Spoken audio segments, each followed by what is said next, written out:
Hello guys, अस्सलाम वालेकुम। और एजुकेशन अलर्ट से मैं हूँ असद, और आज हम अपना जावा एसई का लेक्चर 9 देख रहे हैं, जिसके अंदर हमने स्टार्ट किया था। तो 7 लेक्चर में हमने देखा था, हमने कंट्रोल इंस्ट्रक्शंस की बात करी थी, जो कि अभी हमने सीक्वेंशियल और कंडीशनल इंस्ट्रक्शंस को देख लिया था। अब आज हम डिस्कस करेंगे आइटरेटिव कंट्रोल्स इंस्ट्रक्शन।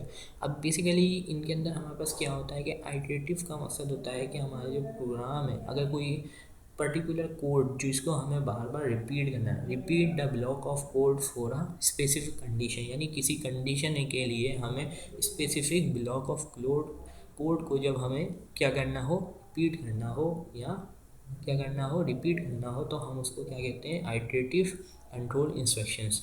तो अब हमारे पास जावा के अंदर 3 हमारे पास लूप्स हैं, और इनको हम मोस्टली क्या कहते हैं, वी यूज़ लूप्स। अब ये लूप्स क्या है?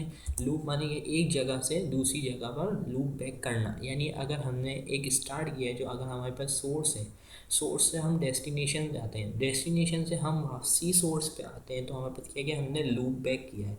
जहाँ से हम गए थे वहीं पे हम रिटर्न होकर आए, तो ये हमारे पास क्या कहलाता है, लूप। तो हमारे पास 3 किस्म के लूप जो हम यूज़ करते हैं यहाँ पे। एक हमारे पास है फोर लूप, देन हमारे पास है वाइल लूप, और उसके बाद हमारे पास है डू वाइल लूप। तो हम तीनों को हम अपने नेट बीन आईडी के अंदर चला के चेक करते हैं, और इनका देखते हैं कि हमारे पास क्या आउटपुट आता है। बेसिकली जो हमारे पास फोर लूप है, फोर लूप का कुछ सिंटेक्स अगर हम देखें तो कुछ इस तरह का होता है कि इसके अंदर हम यहाँ पे इनिशियलाइज कराते हैं, इनिशियलाइजेशन देते हैं। उसके बाद हम देते हैं कि कंडीशन क्या है, कंडीशन। देन उसके बाद देते हैं हम इंक्रीमेंट या डिक्रीमेंट, और उसको अभी हम यहाँ पे चेक करते हैं। नेट बीन्स आईडी हमने ऑन कर लिया है, तो यस, तो हमारा ये रहा। यहीं पे हम अपना न्यू क्लास बनाते हैं, और उस क्लास का नाम रख देते हैं हम लूप्स। हम आज लूप्स देख रहे हैं, तो हम इसमें नाम रख देते हैं लूप्स। तो काम सारा हमने वही करना है। हमारे पास एक क्लास बन गई है लूप के नाम से। अब यहाँ पे हमने अपना मेन फंक्शन बनाना है, पब्लिक स्टैटिक वॉइड मेन। उसके बाद हमने स्ट्रिंग यहाँ पे इसके अंदर आके हमने, अब इसके अंदर हमें बनाना है अपना फोर लूप। उसके लिए सबसे पहले हमें एक काउंटर वेरिएबल रखना होगा, जिसकी हम वैल्यू असाइन कर देते हैं 0। ठीक है, यहाँ वन ले लेते हैं, चलिए हम वन ले लेते हैं, और यहाँ से हम अपना फोर लूप लिखेंगे। फोर लूप के अंदर हमें इस काउंटर वेरिएबल को कंडीशन वाइज चलाते हुए हमें बताना है। ये हमने उसको इनिशियलाइज कराया कि i equals to 1, i less than equals to 3, and i plus plus. अब इसके बाद इसके अंदर हम देंगे कि हमें किस ब्लॉक को बार बार रिपीट कराना है। तो प्रिंट ln देते हैं हम, और हम क्या कराते हैं, आई को ही प्रिंट करवाते हैं। सो अब हम इधर क्या कर रहे हैं कि हमने एक इंटीजर आई डिक्लेयर किया है, ठीक है, उसको इनिशियलाइज भी किया है, और उसको क्या किया है हमने, पहले बोला है आई इक्वल्स टू 1, यानी 3 बार ये चलेगा हमारे पास, और हर बार ये जो हमारे पास ये लगा हुआ है, इसको हम बोलते हैं इंक्रीमेंट। इंक्रीमेंट अगर हम यहाँ माइनस माइनस ले लेंगे तो हमारे पास हो जाएगा डिक्रीमेंट। तो हम इसका आउटपुट ज़रा चेक करते हैं, इसको रन करके शिफ्ट F6। तो हमारे पास आंसर आया है 1 2 3। तो अब 1 2 3 क्यों आया? क्योंकि हमने लेस देन और इक्वल टू 3 लगाया था, यानी कि हमने बोला था कि काउंटर तब तक चलता रहे जब तक आई की वैल्यू 3 से लेस देन और इक्वल टू 3 ना हो जाए। तो इसी तरह से अब हमारे पास दूसरा लूप है, ठीक है, दूसरा लूप हमारे पास है वाइल लूप। अब उसको जरा सा देखते हैं कि उसमें हमारे पास क्या होता है।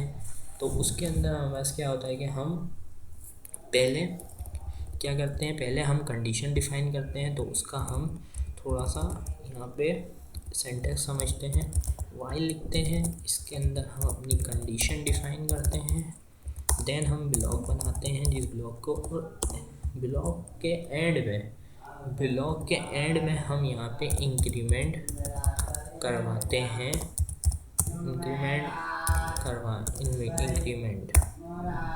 अब इसके बाद तो हम वाइल लूप को देख रहे थे, तो वाइल लूप का स्ट्रक्चर हमने देखा कि सिंटेक्स किस तरह का है। तो अब हम यहाँ पे क्या करते हैं, एक नया वेरिएबल बना लेते हैं इंटीजर जे, जिसके थ्रू हम अपने वाइल लूप को चला के चेक करेंगे। हम इसको ये बोलते हैं कि वाइल लूप, हम पहले वाइल इसके अंदर कंडीशन देते हैं कि जे जब तक लेस देन हो,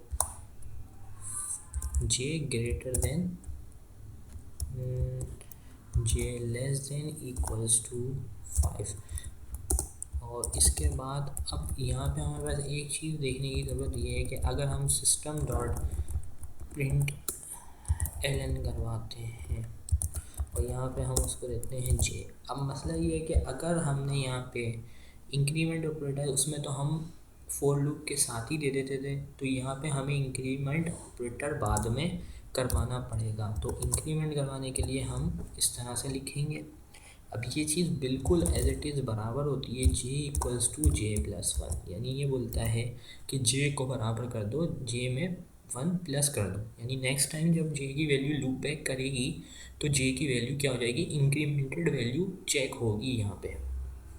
तो हम इसको थोड़ा सा रन करके देखते हैं कि हमारे पास क्या रिज़ल्ट आता है। तो शिफ्ट F6 से हम इसको रन चेक करते हैं। तो अगर आप देखें तो हमारे पास जो आंसर आया है वो कुछ 1 2 3 हमारे पास फोर लूप का आया है, उसके बाद 2 3 4 एंड 5। तो 2 3 एंड 4 जो आया हमारा 5 तक आया है वो इसलिए आया है कि हमने क्या किया है, इसको बोला कि लेस देन इक्वल टू 5 तक, यानी जब तक लेस देन और इक्वल टू 5 वैल्यू है, जैसे ही यहाँ पे 5 की वैल्यू मिली, 5 प्रिंट हुआ तो जे प्लस प्लस, तो यानी यहाँ पे क्या हुआ कि वैल्यू जो हुई जे काउंटर वेरिएबल जो है उसकी वैल्यू हो गई 6। इसकी वजह से उसको क्या हो गया, वहाँ पे जब कंडीशन गई तो कंडीशन फॉल्स हुई तो ये टर्मिनेट हो गया। तो अब इसके बाद हमारे पास तीसरा लूप जो बचा है वो है हमारे पास डू वाइल लूप। अब do while loop similar work करता है लाइक वाइल लूप के, बस इसमें क्या होता है कि इसमें ये हमारे पास क्या है कि डू में एक बार वो एटलीस्ट रन होता है, क्योंकि हम क्या करते हैं, पहले हम डू लिखते हैं और उसके बाद हम अपनी कंडीशन देते हैं। लाइक हम पहले लिखेंगे डू, सो डू के अंदर हम अपना ब्लॉक देंगे, उसके बाद इधर हम लिखेंगे वाइल की कंडीशन। अब वाइल की कंडीशन देंगे तो ये वाइल की कंडीशन इस बार क्या होगी, टर्मिनेट भी होगी। तो हम इस तरह से फिर क्या देंगे, वाइल की कंडीशन देंगे, यहाँ पे हमारी एक्सप्रेशन आ जाएगी जो कंडीशनल एक्सप्रेशन है। तो अब इस कंडीशन को चेक करने से पहले एक बार जो ये है लूप लाजमी रन होगा। तो डू वाइल लूप वहीं यूज़ होता है जहाँ पे हमें कुछ इस तरह का काम करना हो कि फर्स्ट टाइम वो लाजमी एक बार रन हो और सेकंड टाइम फिर उस कंडीशन के बिहाफ पे वो रन हो। तो हम इसी में थोड़ी सी अमेंडमेंट करते हैं और ये जो वेरिएबल है काउंटर वेरिएबल उसी को यूज़ करके देखेंगे। तो हम बोलते हैं कि डू वाइल, डू कर दिया हमने, अब यहाँ पे हम वाइल देंगे, do while. So it's generating D start और डी। सो यहाँ पे अगर हम जे लेस देन इक्वल्स टू 5 दे देते हैं ऐसे, ओके। तो अब हमें क्या करना है, यहाँ पे हमें अपना वो कोड देना है। अगर हम चाहते हैं कि ये वाला कोड सिर्फ हम ये चेक करवाना चाहते हैं कि ये एक बार रन हो, तो हम इसको यहाँ पे दे देते हैं 2 लेस देन 2। तो लेस देन 2 क्या होगा कि फर्स्ट टाइम तो ये रन हो जाएगा, 2 प्रिंट कर देगा, लेकिन नेक्स्ट टाइम जब यहाँ पे उसको कंडीशन चेक करेगा जे क्या लेस देन 2 है, नहीं 2 के बराबर है, तो क्या होगा कि सिर्फ ये एक बार ही रन होगा। अब इसका हम ज़रा सा टेस्ट चेक करते हैं यहाँ पे रन करके।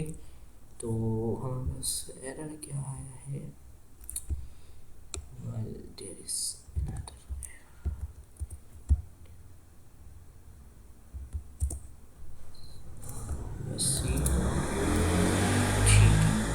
तो हमारे पास क्या है, हमारे पास जे की वैल्यू 6 हो चुकी है क्योंकि यहाँ पे इंक्रीमेंट हो चुकी है। तो हमारे पास 6 जो है वो एक टाइम प्रिंट हुआ है। तो अगर हमें इसे और चेक करना हो तो हम इसको थोड़ी देर के लिए रिमूव करते हैं इस कोड को। तो अब रन करके ज़रा देखते हैं तो हमारे पास क्या आया, 2, जो हमने डिस्कस किया था एग्जैक्टली हमारे पास क्या आया टू। तो अब हम नेक्स्ट लेक्चर में इंशाल्लाह केस कंट्रोल इंस्ट्रक्शंस हमारी रह गई हैं उसको देखेंगे, और फिर उसके बाद हम मज़ीद एरे और स्ट्रिंग को कवर करेंगे। तो इंशाल्लाह नेक्स्ट वीडियो में मुलाकात होगी।